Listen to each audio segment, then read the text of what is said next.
Ladies and gentlemen, hello and welcome back again to the Southeast Asian qualifiers for the Kiev Major. I'm Lyrical, going to be joined as well by the lovely Blaze Casting. My man, how you doing? You excited for TNC versus RRQ? Yeah, most definitely, man. SEO has just been a blessing these past couple of days. So much fun action, so much hype. Even the games that are pretty quickly concluded, they don't dilly-dally about it. They're just like Right. bam, pow. It's a lot of fun, and it's just been really, really interesting Dota. And this matchup obviously is extremely important for TNC, hmm as they're, in my mind, one of five teams that are really in contention for the four-team playoff. So, I mean, obviously, you have to look at teams like Bazaar Youth and potentially others to be on deck. But really, the way I see it, it's out of Faceless Clutch, Mineski, TNC, and Geek Fam. Yeah. And of all of those five, TNC is the only team that is yet to face Faceless. Right. So already putting themselves in a pretty tough position. They need to win everything from this point forward. And RQ, of course, playing for pride now that they've been down to 5 losses. So, I mean, this is how kind of all rolls out, and I may be expecting some tiebreakers at the end of it. So every game Yeah. counts. Absolutely. Well, we're going to hop right into the draft because we do indeed have one. It is, as we mentioned, RRQ facing off against TNC Pro Team. And a little bit of a different look than what they've been throwing out throughout the rest of the qualifiers. They're going for an IO in the hmm first phase together with the Centaur Warrunner. That hero, no surprise at all, is getting picked up first around all as well. But what do you think about the IO? Have you seen them run it before? I feel like I might remember a couple of games, but really not that hmm often. I definitely remember them running it when Demon was on the team, but Right. as far as more recently, I'm not so sure. We definitely haven't seen it at all in this qualifier. So at this point in time, it's kind of new territory from an old classic, a hero that used to be considered one of the most powerful in the game for just a simple mechanic of being able to relocate across the map. I mean, obviously, he has multiple defining characteristics, but that's the big one. And then obviously just trying to keep his teammates alive through some massive healing. Disruptor, I think, is a pretty decent answer to the Wisp. Just the glimpse potential makes it so that you can't play as aggressively with just like a duo like that. But hmm that being said, I still think it brings a lot to the table, and it could be a very interesting choice for them. You know, I'm not going to lie to you either. Looking at the team as a whole and thinking about like where they've been, 10 TNC seconds certainly remaining. have been underperforming. It's no real surprise to anybody that, or it's I think a bit 5 of a surprise to seconds people remaining. that this has been the case, that they haven't been able to perform to the level that they wanted, and RRQ Reserve also haven't time. been performing that well. But I feel like with a good draft, they could potentially take them down here. They TNC are coming off the back of a really big win against Mineski. That basically kept them in the qualifiers. At that point, out of the five teams that you said are in contention, three of them they would have ended up losing to if they Faceless didn't beat Void. Mineski right there. So I don't know. Do you TNC's believe in turn to pick. RRQ?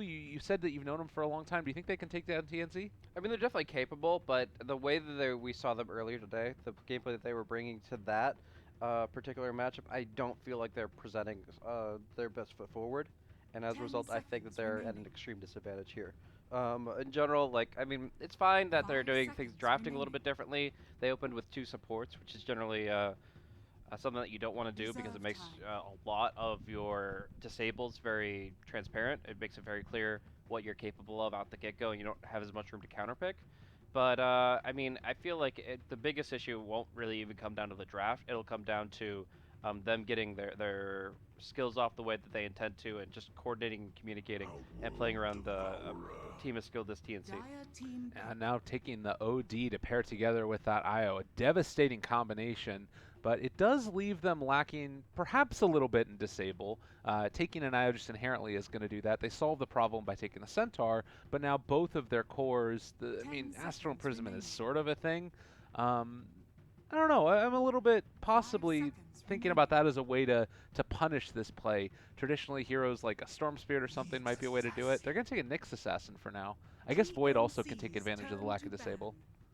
Yeah, that could be pretty interesting. I mean, obviously, I'm looking at Disruptor and seeing that coupled with Void as being counters to the Stampede. They have a very clear idea of how they want to answer people running around at max movement speed. Okay, just put them in a bubble one way Dire or another, team ban. and it should be able to wrangle them in a bit. But in the end, they're not really stopping auto attacks. If the OD gets caught in the uh, Chronosphere, but the Wisp or the Weaver isn't, then you're going to be able to respond. You're going to be able to relocate out, maybe get an Aghanim's Weaver this game. It's usually pretty good against Void in general. And yeah, it just makes it very difficult to actually pin down a specific target.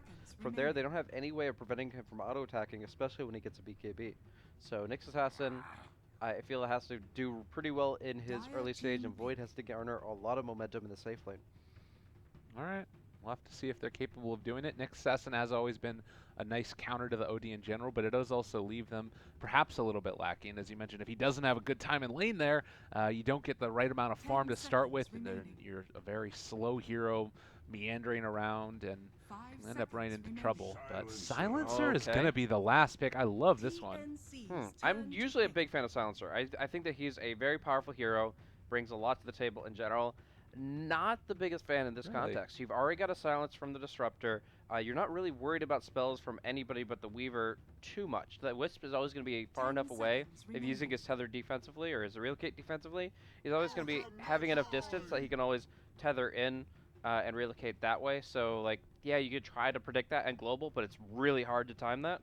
And then you're just going to get brute force down. I think OD is going to be very right-click intensive. Ogre is obviously going to enable that with Bloodlust, and I feel like they're just going to put themselves really, really strong against the spell set of TNC, and then just get obliterated by just raw damage if Weaver builds himself up quickly enough. All right, well, we'll see if they end up being able to do it, or if possibly the solid initiation of a global and Chrono is going to be able to tear apart TNC. But let's hop into the game now. RRQ versus TNC. And if TNC end up losing this one, most likely going to be ending up out of the qualifiers, or rather the playoffs. What a freaking transition that one was, man. You can tell it's already been a full day of action for both of us here. It's a little bit late. Wind it down a little bit for the SCA shift here, but still, I mean, you gotta commend these guys for sticking it out here and just putting in put on some great shows for sure. I love this animation here with the smoke of the seat already in play right when the pause comes out, so everybody's just flowing away. But yeah, you're going to be looking at your mid matchup of Outward Devourer versus Silencer, and probably going to be looking at your safe lane setup against the Weaver versus the Nyx Assassin. And then, of course, you have your supports roaming around pretty actively here. I'm actually curious where the Wisp and the Ogre find themselves out the gate, and if they transition from lane to lane as the game progresses. Yeah.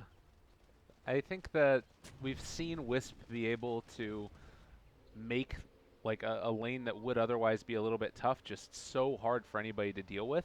I like the smoke animation on the IO too.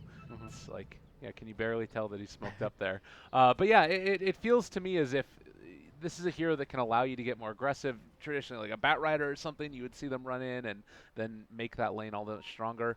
Possibly not as good in this instance. Like maybe you make your OD more able to dominate early. I don't know. What do you see the Wisp doing in the early stages? Is it just stacking up the jungle? I mean, stacking is nice. You don't have the most efficient clears like you would like a Tiny or a Sven. Yeah. But I feel like a big aspect is just going to be being pretty aggressive. I feel like you can do things like Shikuchi past the target and tether to slow them down and make them very punishable if they misstep. OD, of course, feels greatly enhanced when his survivability and his attack speed increase, and that's exactly what Wisp does. But for, early stage, he's going to be roaming around with Bottle, just playing battle medic kind of to an extent, and just allowing his teammates to play more actively. Well, lanes getting ready to get sent H out. is just going to get a free bounty rune. All right. No problem at all. It's going to be a 3 bounty swing for Radiant. Very, very effective for them. Tim's even gets the block in, so Cuckoo doesn't have to worry about that. And yeah, he's still going to get the bottle. All the heroes that doesn't get a bounty rune, it's actually Tim's on the Wisp, and he'll just have to wait a little bit longer for that bottle to come in. Yeah, no problem for him there. Nope. And we do have the IO, who's moving down now towards Rior in the bottom lane. It is an aggro tri-lane, so this is... I don't know.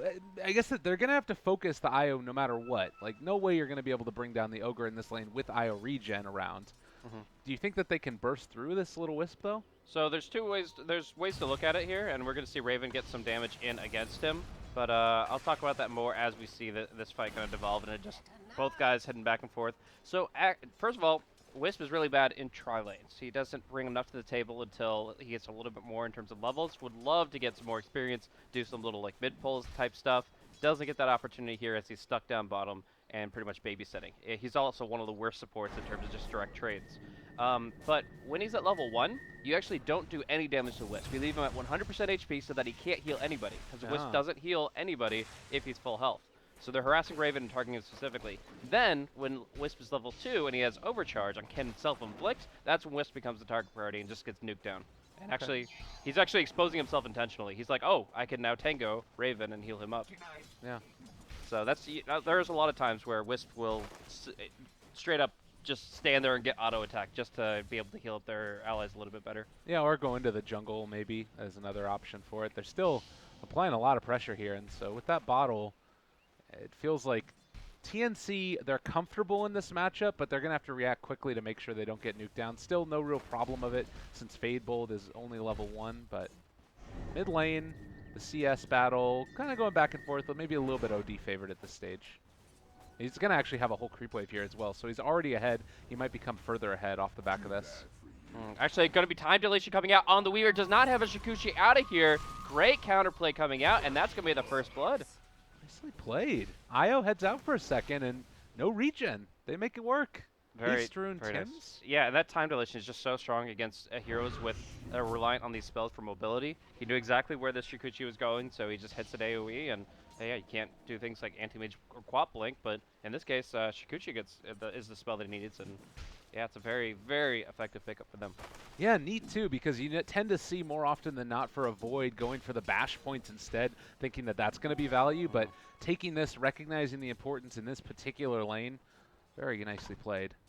Yep, so Tims does use the haste rune to try to go for the courier snipe, but they kind of send him on his way and go ahead for the 2-man shrine play to get back involved on this lane. Kel'Thuzad being the aggressor down bottom. Meanwhile, up top, Koala and Sam H have been duking it out. It's actually going to be 13-2 for the Centaur, whereas it's only 10-3 for the Nyx, but it's a pretty close matchup. Whereas in the mid, we're seeing a lot of pressure being put out by Cuckoo here. He has less denies, more CS, but I think the HP pools is what speaks for itself. Oh, like Tims! Ooh, 6 HP TP. That's scary. My God. I mean, just the Rubik coming in there, too. It's a little bit terrifying. Yeah, but that's okay, I think, for TNC. They don't want the tri-lane to be pressuring Weaver bottom. They want to split it up. They would love a 2-2-1 laning setup. Yeah. Let's see if they're going to be able to get that.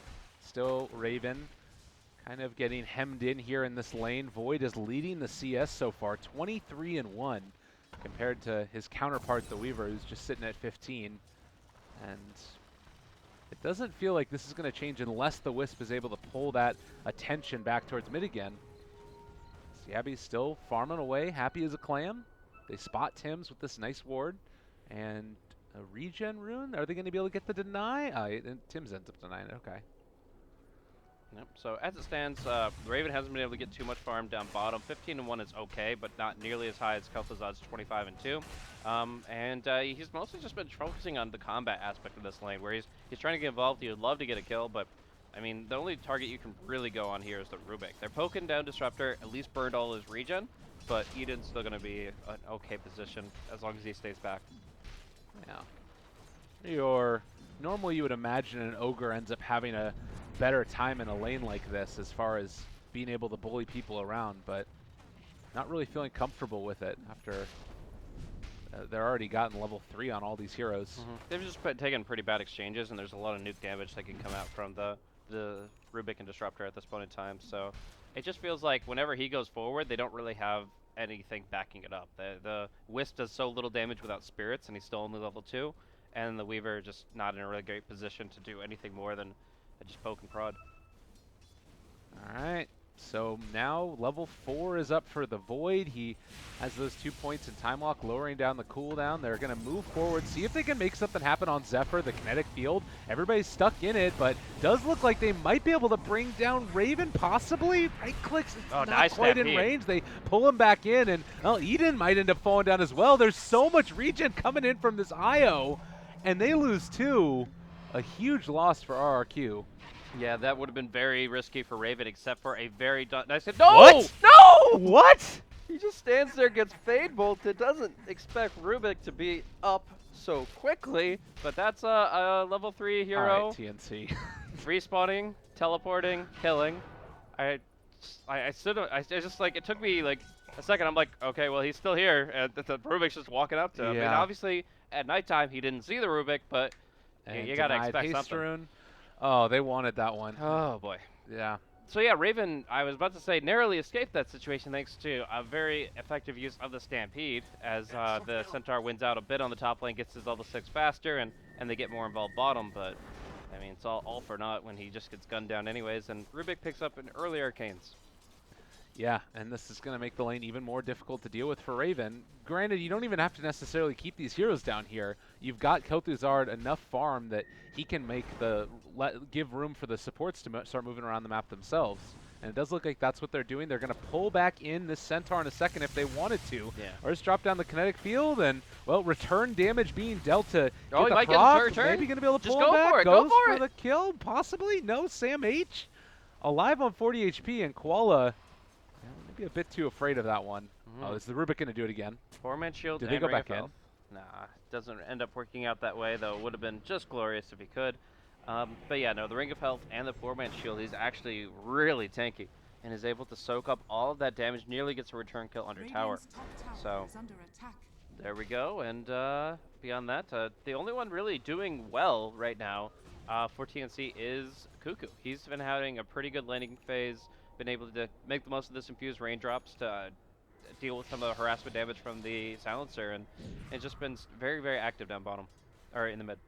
And Void, he's only a few hundred experience right now from being able to get his level 6 up, but oh, the rotation in. Impale a little bit off the mark. They dropped the global and going to be able to pull back in and kill off Rior, but could have been more if they would have hit that Impale.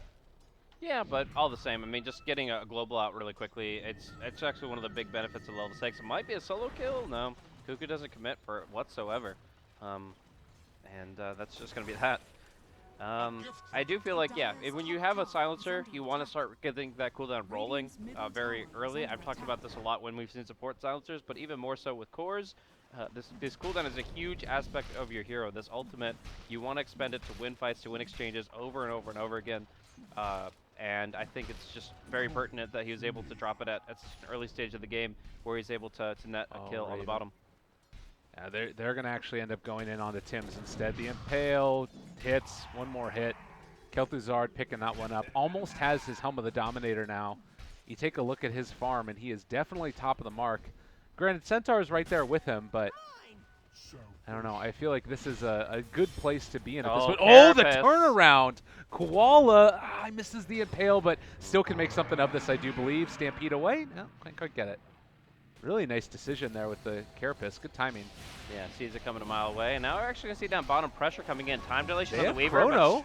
Maybe going to be able to make this work. They pull him back out of it. That will scare the runaway. No, they still end up losing that Rubik, and now Tim's maybe in trouble. No, you can't kill him. He's got bottle sips. He's fine. Can't quite get there. Needed a bash. And now the TP away will be able to make his escape. Yeah, so that's really unfortunate. Just a little bit too much damage coming in on the Rubik. Again, he has 1 armor right now, and Lightstone is enough to make the Swarm tick through. It's a level 1 Swarm, but it did its job. And yeah, Odie just farming up his Hand of Midas that we've seen so many times in these qualifiers. And Centaur pretty far up link as he approaches Hood of Defiance as his first item to prioritize. Seeing that spiked Carapace do so much against the Centaur is kind of a neat little answer in general to the hero. I don't know if it's something we're going to see more often than not, but pretty cool. He's taking more points in that as opposed to the mana burn as well.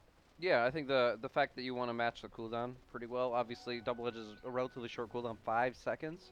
So you don't want to always, like, as soon as you use your Carapace, you don't want to be sitting without that spell for a long time. And just in general, getting extra stun duration against OD is always good. It's a hero you desperately need to control in fights.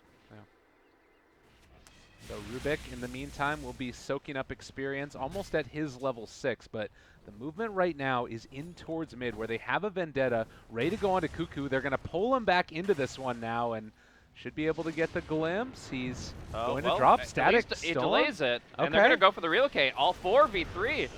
Maybe a little bit of a problem though. They dropped the global. Yabby is maybe gonna fall. Able to walk away from this when they don't have the damage. He ends up getting out with the bottle regeneration. Eden still low himself.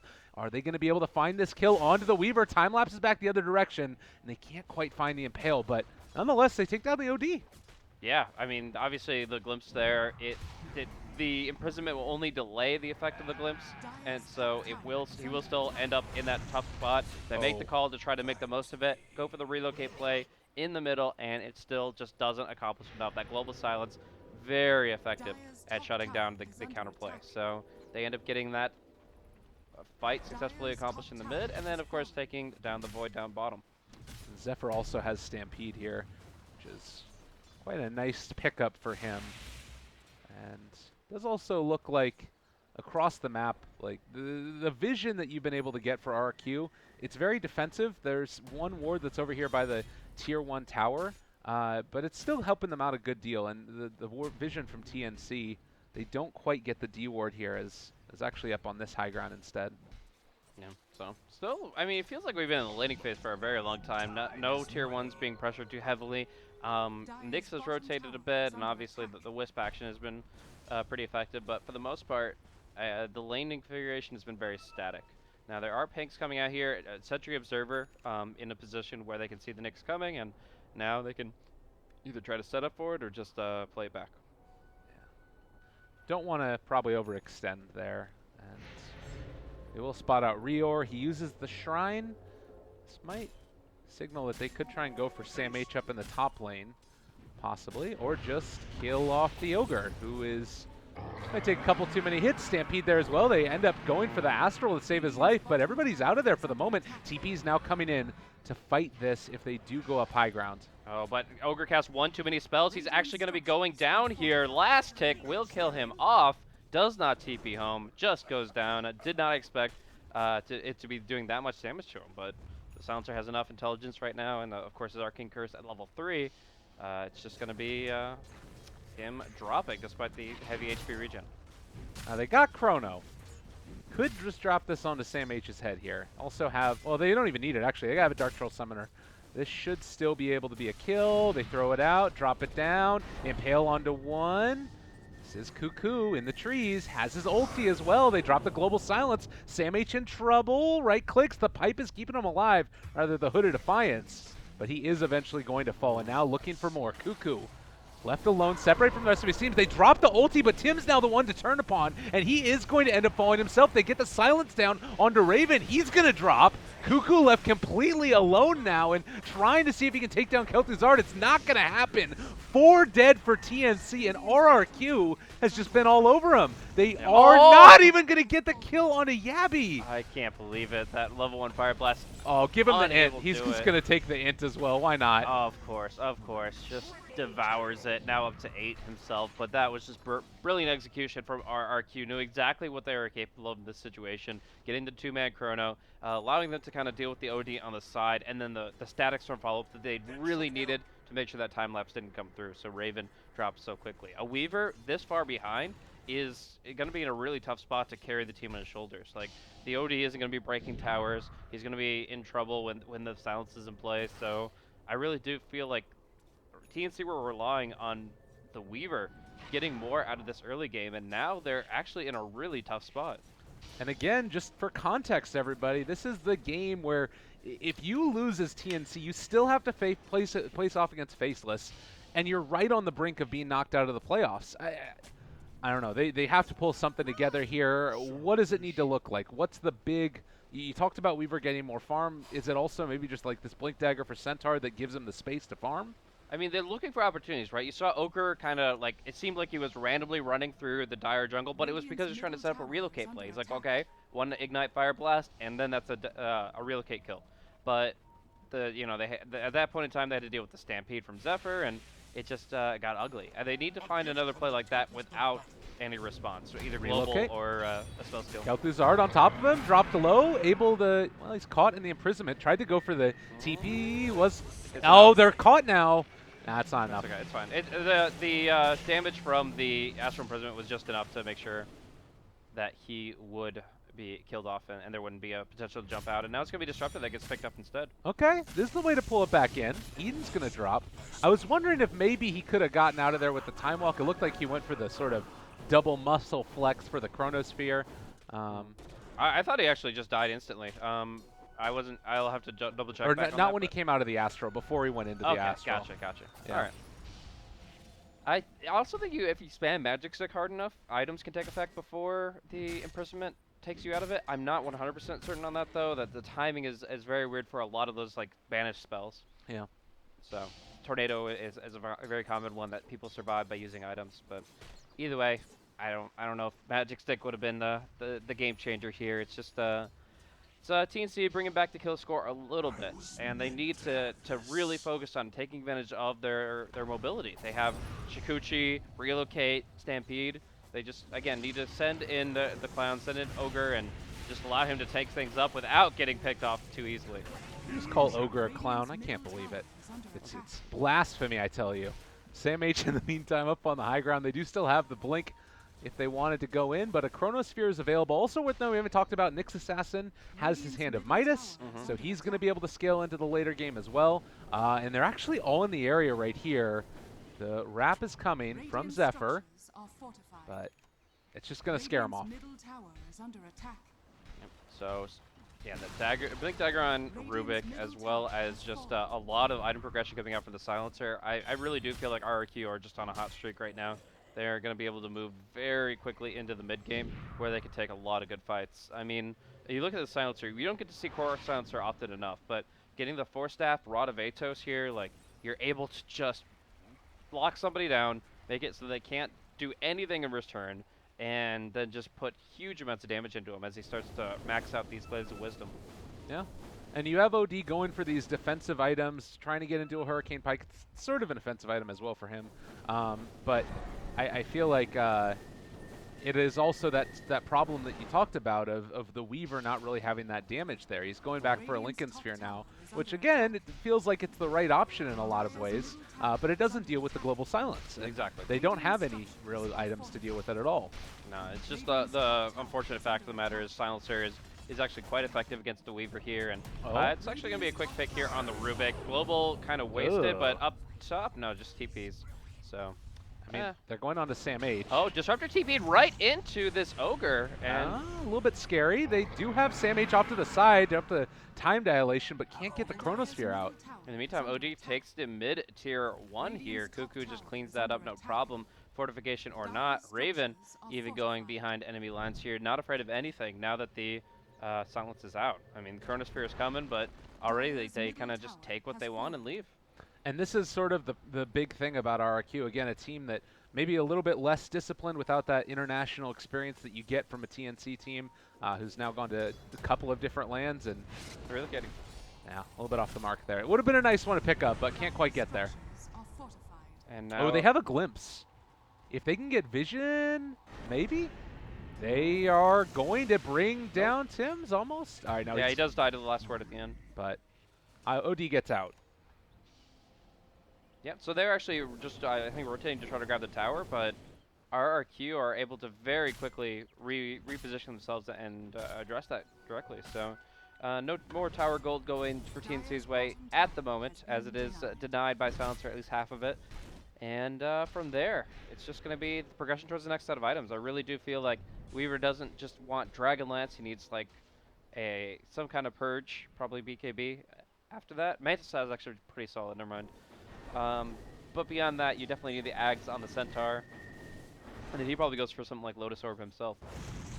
They're on top of all of them. Static Storm, though, nice. A little bit off the mark as they weren't able to catch him fully in the kinetic field. But it saved Koala there, absolutely. Like, they could not actually stay on top of him, get any of the spells they needed to finish off the Nyx Assassin. Now they can fight on their terms. Chronosphere is there. I actually end up walking into it for OD as well. Can they bring down Raven and Astral to save Eden? He is going to fall. Now maybe in some more trouble. Yabby trying to get out of there. Force Staff still on cooldown for quite some time. The rest of the team is going to be wrapping around from the other side. They go up to the high ground. Nobody is there to help him out.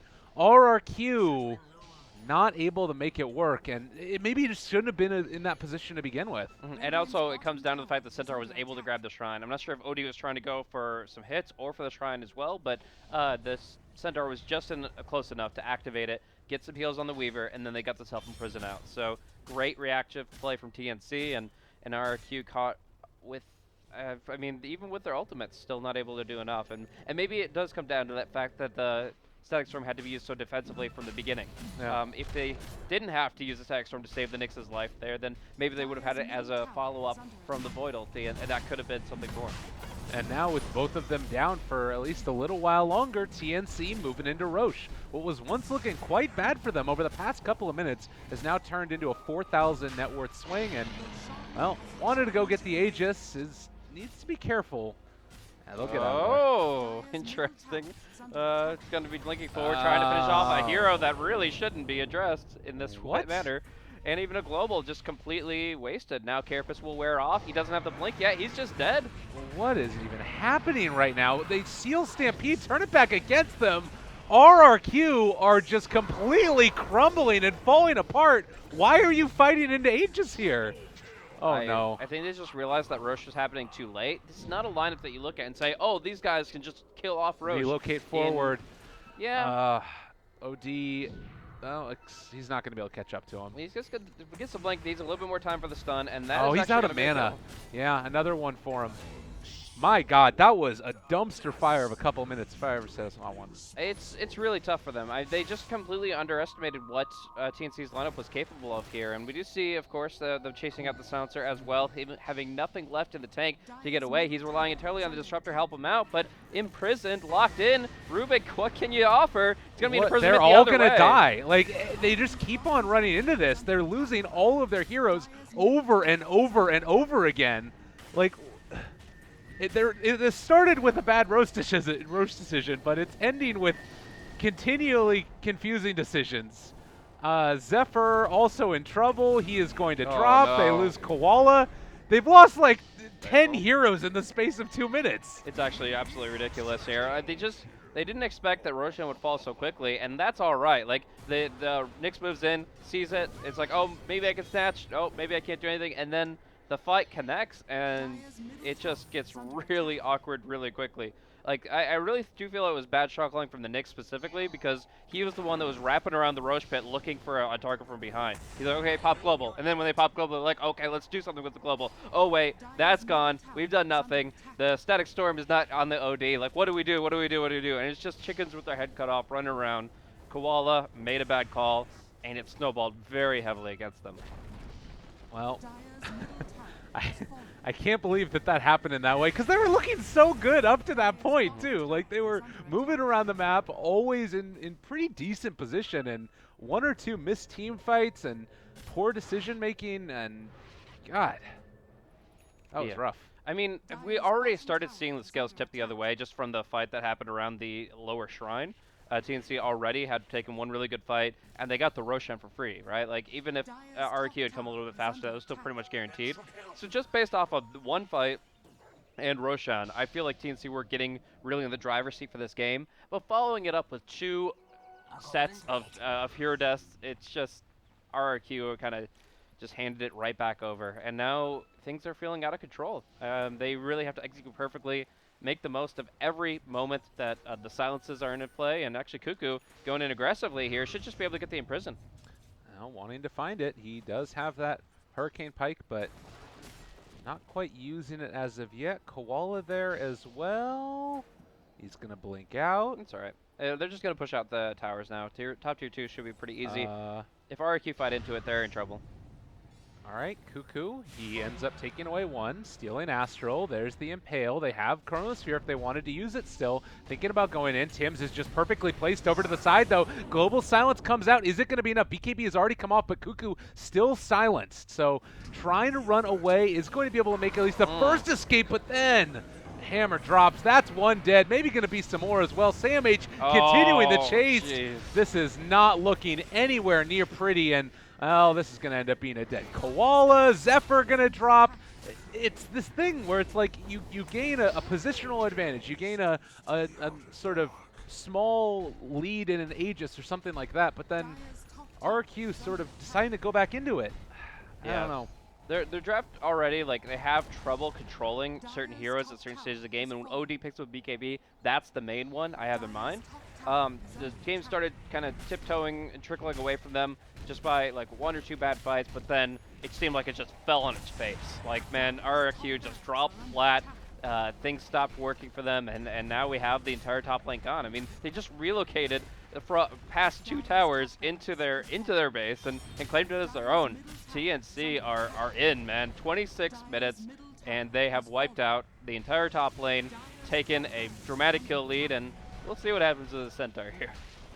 I mean, they have Astral, they have Force Staff, they've got everything. And the other thing about that fight up there in the top is it's like you use your Static Storm, so now you don't have that for the next fight with the Chronosphere.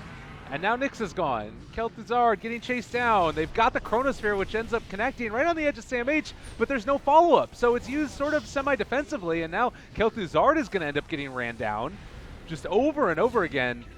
It feels like RRQ is not, they completely fell apart. That was one of the quickest crumbling I have ever seen in a Dota 2 game. Yeah, I mean, it's really tough. Already we knew that they were out of the potential qualification for the playoffs. They already had a 1-5 score going into this game. They were playing for pride more than anything else, and I think it just, morale and psychology took effect. Like, they just realized that this isn't their tournament, and they're back to the drawing board. It really was unfortunate because for the first, I'd say 20 minutes of this game, they looked solid. They looked like they were able to really take the fight to their opponents. They were using their abilities very effectively. A lot of good rotations, but in the end, they couldn't make it connect where they needed it to and turn into anything more. So they lost a couple of fights, and it just all fell apart so quickly. All right, well, ladies and gentlemen, we're going to be moving into our next series of the day, and it's looking to be a fabulous one. Clutch Gamers versus Mineski. I can't wait. These are 2 teams that right now, I think they are the ones who are most likely to move on as the second SCA open or regional qualifier slot. I think that they've just been playing so well. Oh yeah, definitely. I think it's like TNC and GeekFam are the ones that are kind of like on the edge, but like I really do feel like both of those teams are just right in where they need to be. I mean, obviously they wish they would be performing a little bit better against Faceless, but I mean this qualifier allows 2 slots to advance to the major, so no matter what, I think it could be one of those 2 teams. So it's definitely a match that you guys want to check out, and we'll be bringing it to you guys here on Beyond the Summit 3, potentially Beyond the Summit 1, and it will be here in just a few minutes, so stay tuned. All right, see you guys in just a little bit.